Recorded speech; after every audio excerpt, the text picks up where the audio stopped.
Processo de fabricação de cerveja. Parte quente. A cerveja nada mais é do que a fermentação dos açúcares contidos no mosto, transformando em álcool e CO2. Com isso, necessitamos tornar solúveis os componentes insolúveis do malte. Moagem. O objetivo da moagem do malte é expor seu endosperma, aquela parte branca rica em amido que é fácil de reconhecer no arroz, por exemplo, sem destruir ou triturar a casca do grão. Para isso, utilizamos um moedor de grãos. A ideia não é triturar a ponto de virar pó e nem deixar muito grande o grão, porque a parte branca, rica em amido, fará toda a ação enzimática do mosto e lá na fermentação se transformará em álcool, CO2, etc. E a casca do grão servirá para fazer filtração inicial do mosto. A moagem seca é a tradicional, mas mais comum de fazermos em casa. Porém, podemos também fazer a moagem condicionada, que é a vapor, basicamente com um borrifador. Joga um pouco na moagem durante esse processo, para que as cascas não quebrem totalmente. Isso faz com que aumente o rendimento. A última opção de moagem é úmida. Os grãos são molhados uns 30 minutos antes, porém é muito utilizada como moinho de rolos em fábricas. Basicamente existem moinhos de grãos utilizados em casa e os moinhos de martelo e de rolos utilizados em cervejaria. Após moer o malte, não deixe armazenado por muito tempo, pois ele oxidará rápido. Então tente moer e já utilizar no mesmo dia ou no dia seguinte. Mostura. Mosturação é o nome dado da transformação de moléculas presentes no malte, que é parte da fabricação de cerveja. Nessa etapa, é gerado um líquido adocicado, cheio de aromas e de cor variada, que chamamos de mosto.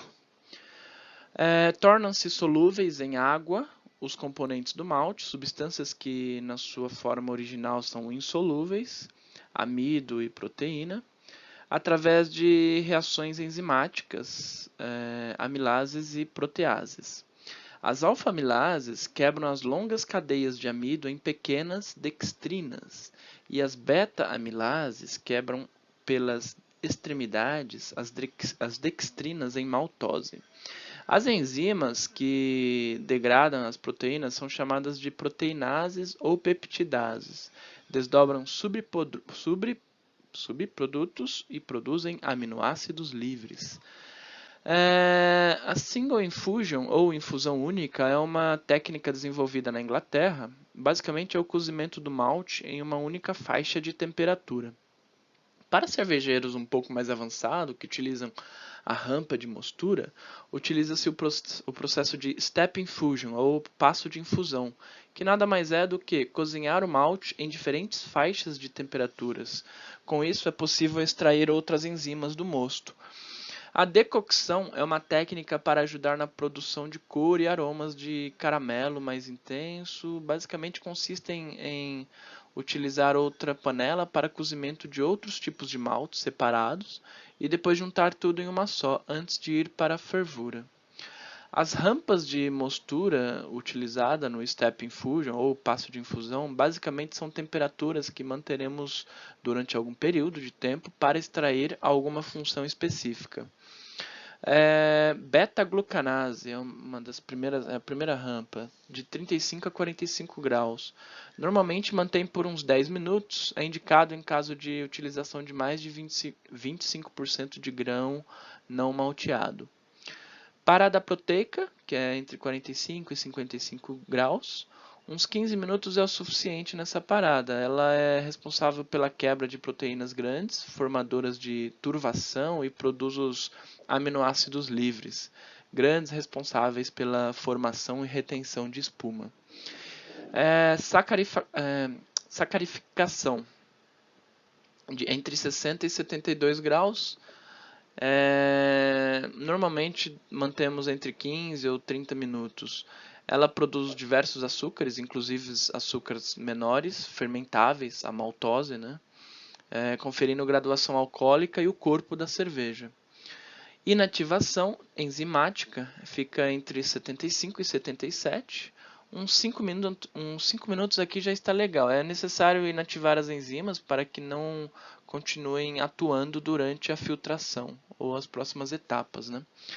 A filtração ou clarificação no mosto ocorre para separar o líquido do bagaço do malte. Se obtém o mosto primário e se faz uma lavagem com água quente para extração do resto do mosto retido no bagaço. Fervura. Normalmente a fervura leva entre 60 e 70 minutos. Isso para melhorar a coagulação das proteínas, a evaporação do DMS, que são compostos aromáticos indesejáveis, e dissolução e isomerização do lúpulo. Para extrair amargor, se adiciona lúpulo no início da fervura. Sabor entre 30 e 10 minutos, aroma entre 10 e 0 minutos ao final. Ao final se faz o que chamamos de whirlpool, nada mais é do que um redemoinho com a própria colher cervejeira na panela. Espera-se uns 15 minutos para fazer a retirada do líquido para outra panela, normalmente a parte de fermentação. Processo de fabricação, mas agora a parte fria. Basicamente é nessa fase que a levedura se alimenta do mosto e nos disponibiliza a cerveja, nos entrega a cerveja de fato. Fermentação. Resfriamento do mosto até a temperatura próxima à fermentação. Dependendo do tipo de levedura utilizada, normalmente entre 20 e 25 para uma ale, o ideal é que resfrie o mosto rápido para evitar bactérias contaminantes.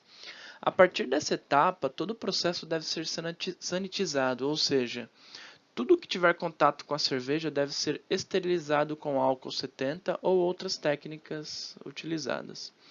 O processo de fermentação, além da produção de álcool e CO2, também forma subprodutos como ésteres frutais, diacetil, que lembra manteiga, compostos fenólicos, cravo, noz moscadas, entre outros.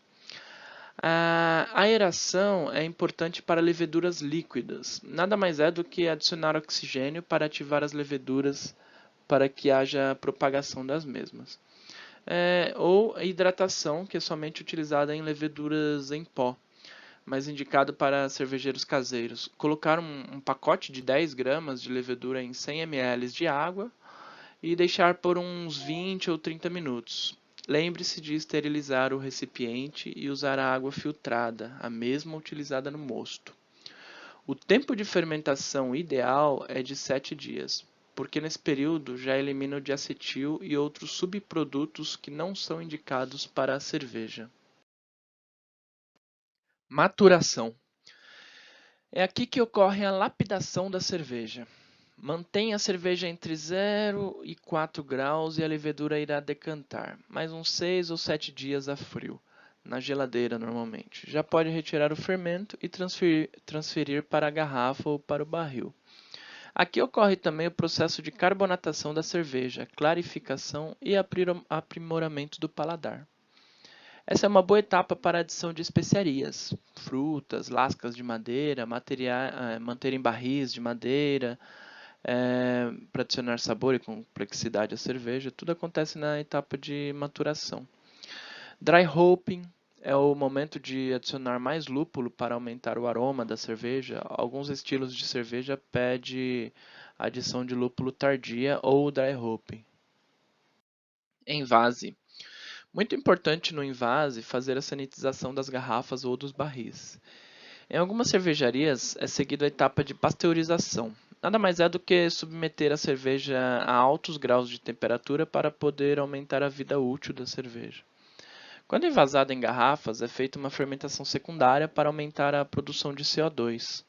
Coloca-se uma porcentagem de açúcar dentro de cada garrafa para que o que sobrou, de levedura possa refermentar. Se for envasada em barril ou post-mix, utiliza cilindros de CO2 ou N2 para aprimorar a carbonatação, a criação de gases da cerveja. CO2 é o gás carbônico ou N2 é o nitrogênio.